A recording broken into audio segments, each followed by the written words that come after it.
Everyone welcome back to my channel. तो आज ध्यान से वीडियो देखना। आज लास्ट 8 डेज में कैसे नेवी एसएसआर में आप सिलेक्शन ले लोगे और क्वालिफाई कर जाओगे, क्या आप पढ़ोगे जो आपका सीधा सिलेक्शन हो जाए। ठीक है ना, सारे बातों को ध्यान सुनना। ठीक है ना, सबसे नंबर 1 पॉइंट, आपने एयरफोर्स का पेपर दिया होगा, उस टाइम भी आपने क्वेश्चन की प्रैक्टिस की होगी, सारे कॉन्सेप्ट पढ़े होंगे। अब उसी चीज़ को बूस्ट कैसे करें। देखो, पहले होता क्या था कि आपका जो एयरफोर्स का पेपर होता था वो टफ उतना नहीं आता था, लेकिन अब टफ आ रहा है, तो उसी लेवल पे आपका आएगा एसएसआर का पेपर। इसका पेपर उतना आसान भी नहीं होता है, ध्यान रखना। तो सारे कॉन्सेप्ट को, जितने भी नोट्स बनाओ, सबको रिवीजन करो। पहला सबसे गारंटेड, लास्ट 8 डे में सबसे इंपॉर्टेंट आपका रिवीजन ही करेगा। दूसरा, मॉक टेस्ट लगाओ। कहीं से भी परचेज करना है करो, क्योंकि ये बात सिलेक्शन की है। परचेज करना है करो, कहीं से भी टेक्स्ट बुक हो, जितने आपके टीचर जिस पे आप विश्वास करते हो उनका मॉक लगाओ, लेकिन लगाओ रेगुलर। भले ही कम नंबर आएंगे, लेकिन लगाना पक्का। ऐसे हुआ कि उसको एनालाइज करके फिर उस टाइप के पैटर्न के क्वेश्चन को आप जान पाओगे। समझ गए?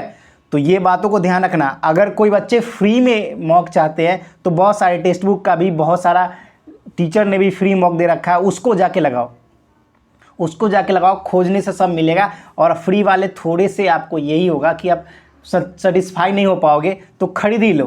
ठीक है ना, टेक्स्ट बुक में फ्री वाला 3-4 लाओगे तो मन नहीं भरेगा, और लगा लेते हैं, आप क्यूरियोसिटी जागेगी अंदर से। ठीक है ना, तो फ्री वाले से बढ़िया कि 100-200 में तो आता है, खरीद लो सीधा। ठीक है, तो मॉक टेस्ट जरूर लगाओ और जितने भी कॉन्सेप्ट पढ़े उसको रिविजन करो। अब कुछ बच्चे होंगे कि अब नया पढ़ना स्टार्ट कर दिए होंगे, तो नहीं हो पाएगा कुछ भी। नया पढ़ोगे, पीछे वाले भूल जाओगे, ये कंफर्म मैं बोल रहा हूँ ना, गारंटी के साथ कि भूल जाओगे उस चीज़ को। तो अभी आपका सबसे बेस्ट है रिवीजन और मॉक टेस्ट, 2 काम। तीसरा क्या करना है? तीसरा ये करना है कि जितने भी आप अभी आपके एयरफोर्स के पेपर में जितने भी क्वेश्चन जो फिजिक्स के आपके दिमाग में आ रहे होंगे, टीचर ने एनालिसिस करवाया होगा, उस क्वेश्चन को एक बार गो थ्रू हो जाओ। ठीक है ना, गो थ्रू हो जाओ, उस पैटर्न को देखो कि कहाँ कहाँ से क्वेश्चन ज़्यादा पूछा जा रहा है। ठीक है ना, उसको एक बार देख लो। और आपने शायद नोट्स भी किए होंगे, तो उस क्वेश्चन को देख जाओ कि जिसके पेपर लेट से हुए होंगे एयरफोर्स के, वो एक बार वो गो थ्रू कर लो कि हाँ यहाँ से आ रहा है। और सारे चीज़ों को रिवीजन करो। ये मैं खासकर नेवी एसएसआर वाले की बात कर रहा हूँ, एमआर पे भी आऊँगा। तो देखो, आपका मैथ्स सेक्शन है, मैथ्स अगर बेसिक से पढ़े होगे 12th क्लास के, हो जाएगा। कट ऑफ इसका ज़्यादा नहीं जाता है, 60 नंबर भी आ गया ना, पिछली बार कट ऑफ बता रहा हूँ, 60-62 नंबर आ गया ना, फाइनल सिलेक्शन होता है किसी भी स्टेट से हो। तो सुन लेना ध्यान से। अब दूसरी बात, इंग्लिश की। इंग्लिश अच्छे करनी होगी। इंग्लिश बढ़िया आता है पेपर, उतना हार्ड भी नहीं आता। इंग्लिश कर लोगे, मैथ्स कर लोगे। बात रहा फिजिक्स मतलब साइंस का, तो इसमें फिजिक्स के ज़्यादा क्वेश्चन आते हैं। मतलब 25 में 17-18 क्वेश्चन तो फिजिक्स के आते हैं। 4-5 क्वेश्चन जो है ना, वो आपके केमिस्ट्री और बायोलॉजी से होगा। तो उसको देखो, केमिस्ट्री का भी आसान क्वेश्चन होता है, बायोलॉजी का 1-2 नया, तो उसको कोई दिक्कत ना लेना। फिजिक्स के ज़्यादा आता था, फिजिक्स और केमिस्ट्री थोड़ा सा टच कर लो। और केमिस्ट्री क्या करें, मॉक टेस्ट ला के उसको पूरा करो। ठीक है ना, केमिस्ट्री नहीं पढ़े हो, रिवीजन नहीं है एयरफोर्स वाले बच्चों का, तो उसको मॉक टेस्ट ला के पूरा कर लो। ठीक है, अब बात आती है क्या, आपका जीके। तो जीके का एक ही सॉल्यूशन है, एक बार में सीधा किसी टीचर का मैराथन जो डिफेंस से रिलेटेड करवा रखे हैं, चाहे लास्ट 12th मंथ का करवा रखे, एक बार 12-13 घंटे एक बार में सीधा खत्म कर दो पूरा। क्योंकि जीके बहुत सारे बच्चे उसमें डिस्क्वालीफाई मतलब नंबर पासिंग मार्क्स तक नहीं ला पाते हैं, ध्यान रखना। जीके एक बार जल्दी से करेंट अफेयर्स सारे खट से बढ़ देख लो। और स्टैटिक जीके की बात करूँ तो स्टैटिक जीके के लिए आपको कुछ नहीं करना है, सिंपल सा आपको गेम्स के बारे में, फेस्टिवल के बारे में, आपको पास्ट में कौन सा फुटबॉल में कितने प्लेयर्स है, इसमें वॉलीबॉल में कितने प्लेयर्स है, डिफेंस से रिलेटेड सारे न्यूज़ पढ़ के जाना, क्योंकि आते हैं इसमें, ध्यान रखना। गेम से रिलेटेड कर लेना, और उसके बाद आपका अवार्ड से रिलेटेड कर लेना। ठीक है, और रेजिग्नेशन से रिलेटेड कर देना, बस इतना ही करना है। ठीक है, और कुछ करंट अफेयर्स जो इंपॉर्टेंट होंगे वो कर लेना। बाकी 12 मंथ के लगा लो तो सारे टीचर सारे बुक एंड ऑथर सब करवा देते हैं। ठीक है, बस। अब देखो, अब एक चीज़ ध्यान से सुनो, आपको मैं कम्युनिटी टैब में 7 जो आपका मेजर डांस है जो हमेशा पूछा जाता है, मोहिनीअट्टम हो गया, सतरिया हो गया आपका, भरतनाट्यम हो गया आपका, ये सारे के मैं लिस्ट डाल दूंगा। वो 7 हमेशा इस नेवी एसएसआर में वही 7 पूछे जाते हैं, हमेशा उसी को घुमा घुमा के पूछा जाता है। ठीक है, तो उसके लिए चिंता ना लो, डैम डूम के एक आध क्वेश्चन आएंगे तो वो भी कर लेना, करंट अफेयर से वहाँ पे कवर हो जाएगा। और आपका नेशनल पार्क भी करंट अफेयर जो करंट में आ वही पूछा जाता है, तो बात आपकी करंट अफेयर्स पे अटकेगी, वो आपको कंप्लीट करना है।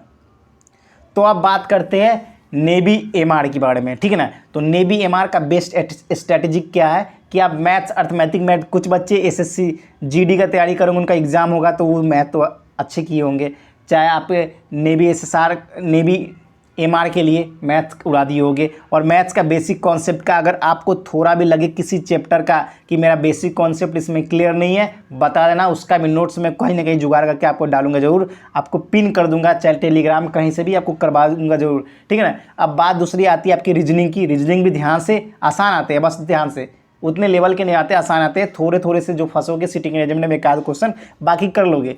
अब एक लास्ट आती है आपका जीके और इंग्लिश कर ही लोगे, आसान है। अब जीके की बात मैंने आपको बताया, उसी पे फोकस करना है कि कहाँ कहाँ से आते हैं, मैंने रिपीट किया है थोड़ी देर पहले, उसको ध्यान से देख लेना।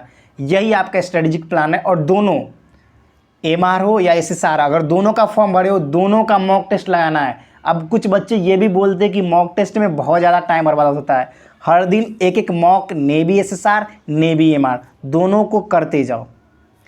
मॉक टेस्ट का रिजल्ट ऐसा आएगा ना कि तहलका मचा देगा।